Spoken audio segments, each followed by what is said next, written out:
नमस्ते प्रणाम। मंजू वर्मा, जिला अम्बेडकर नगर टांडा से स्वागत बा मंजू लोकगीत 123 की चैनल पे। तो देखा आप सबके बीच बहुत दर्दनाक सोहर गीत लेके है। ये गीत आधारित बा कि भौजी के लड़किया भय बा, बेटवा और ननद अपने नैहर ससुरे में सुना थी कि हमारे भतीजा भय बा। तो जौन उनके बधौआ में आटा जूरा तौन लेके आवत थी, तो भौजी के मन के बधौआ ना रहा। जैसे वो दुआरे आवत ही, भौजी पलंगा बैठी रहा थी, बोलावत ही ननद। भौजी बोलती ना, तो भौजी ननद जाए के अपने भैया से कहा थी कि ए भैया, भौजी हमसे रिसियान है ना बोलत हैं। तो भैया जाए पूछा थी अपने मेहरारू से, काहे ना बोलत हो, हमार बहनी काव काव ला है बधौआ। तो देखा बहनी लोहा लकड़ दह लेके गए रहा थी भैया, ही नाते भौजी के मन के बधौआ ना रहा। तो देखा भौजी का बताओ थी अपने सैया जी से। तो आप लोगों ने यह गीत बेमरा रही है, बहुत अच्छा गाना बा। पूरा गाना सुनिए, अच्छा लगी वीडियो शेयर करिए, लाइक करिए, कमेंट में बताइए गीत कैसन बा। सभी दर्शक का नमस्ते प्रणाम। हम नीलम धुरिया, टांडा जिला अम्बेडकर नगर से।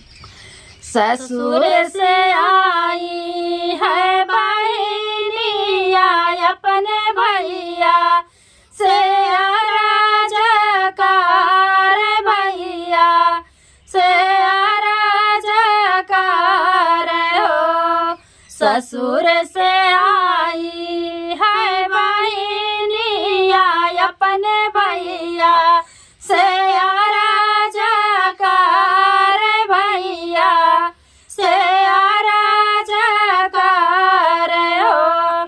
हे मोरे बीरना भौजी हमारी बाई, ठी पालंगिया हो बोलाए नाही बोलाइयो। हे मोरे बीरना भौजी हमारी बाई, ठी पालंगिया हो बोलाए नाही बोलाइयो। ये तनी बचाना सुन भैया अपने रनिया से राजकार, रनिया से राजकार हो। ये तनी बचाना सुन भैया अपने रनिया से राजकार, रनिया से राजकार हो।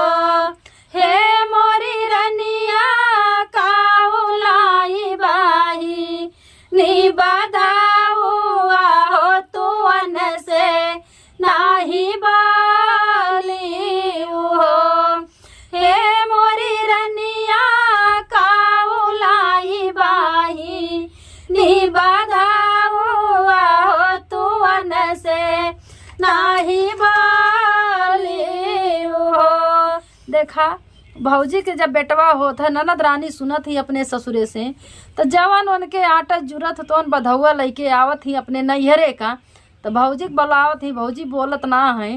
तो ननद जाके अपने भैया से वरहन देता है कि भौजी पलंगा बैठी हैं, हम बधौआ लेके आ है। लेकिन देखा भौजी बोलत ना है। तो भैया जाके पूछा थे अपने मेहरारू से कि काहे तू ना बोलत हो, हमार बहन बधौआ में का ला है। तो देखा भौजी का बतावत थी। लोहा बकलाया चारा चोला और लोहवे कई कर धानिया और लोहवे कई कर धानिया हो। लोहा बकलाई चारा चोला और लोहवे कई कर धानिया और लोहवे कई कर धानिया हो। हे मोरे सैया माने नाही भावे, ई बधाउआ हम नाही मन से बोलाबाइयो। हे मोरे सैया माने नाही भावे, ई बधाउआ हम मन से नाही बोलाबाइयो। देखा कहा थी लोहा का 4 ठे चूल्हा ला है और लोहा का कमर करधान ला है। हमारे मन का ही बधौआ ननद रानी के ना बा, हम ना उनसे बोले जा। तो देखा भैया का समझावत है अपने मेहरारू का। सोना वै के तोहार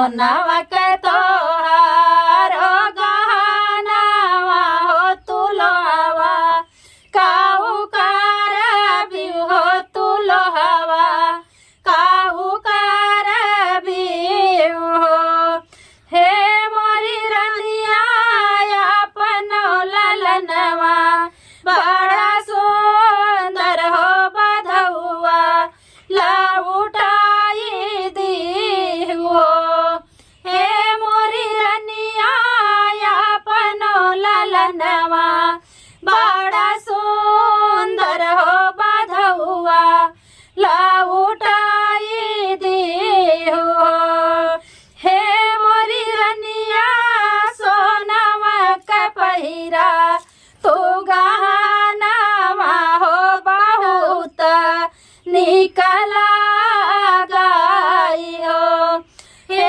मोरी रनिया सोनावा के पहिरा तो गहनावा हो बहुत निकला गाई हो। कहा था इन भैया अपने मेहरारू से कि जौन बहनी हमार पितरी झितरी ला है लोहा लक्कड़ उनके वह लौटाई दो तुम तोहरे तो मारे सोने गहना बा तू पीतर का करबो ई लोहा लक्कड़ वह सोने के पहिरा अपन लड़किया इतना निक बा सोने के गहना तू पहिरबो बहुत नीक लगबो।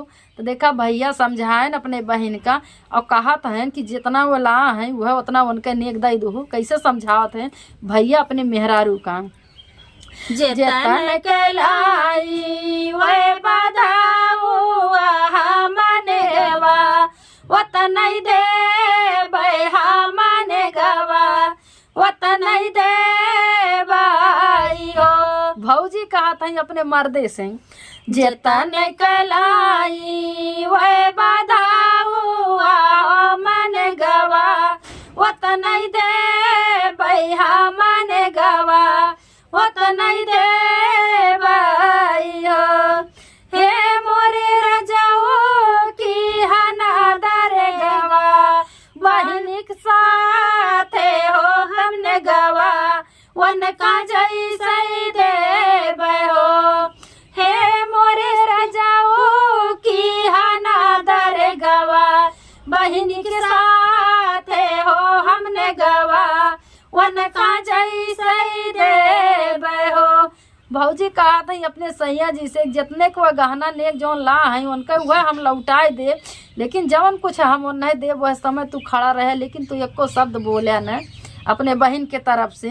तो देखा चुप करावत थी तो ये बात जौन जब बतियावत रहा थी भौजी और भैया उनके तो बहन जौन है खिड़की के लगे से सारी बात उनका सुनत रहा थी। तो देखा बहन का कहा थी खिड़की से सोना बहिनिया बतिया की या से नीरा चुआ की या से नीरा चुआ खिड़की से सोना बहिनी बातिया होता की या से नीरा चुआ की या से नीरा चुआ हे मोरी सखिया बाबूजी से हंसी हंसी बोले हमने गवा नहीं ले बाई हो हे मोरी सखिया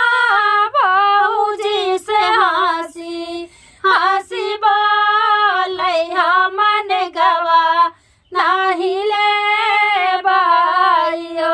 भौजी भैया पलान करत रहा थी कि जवन लाहिन वह लौटाए देव लेकिन वो बहन खिड़की के लगे से सुनत रहा थी आए कि हंस के अपने भौजी से कहा थी ये भौजी हमने को कुछ ना लेब हम वैसे चली जाब ससुर से आई है बहिनी आई अपने भैया से राजकार भैया से राजकार हो हे मोरे बीरना भौजी हमारी बाई थी पालांगी आओ बोलाए नाही बोलाई हो हे मोरे बीरना भौजी हमारी बाई थी पालांगी आओ बोलाए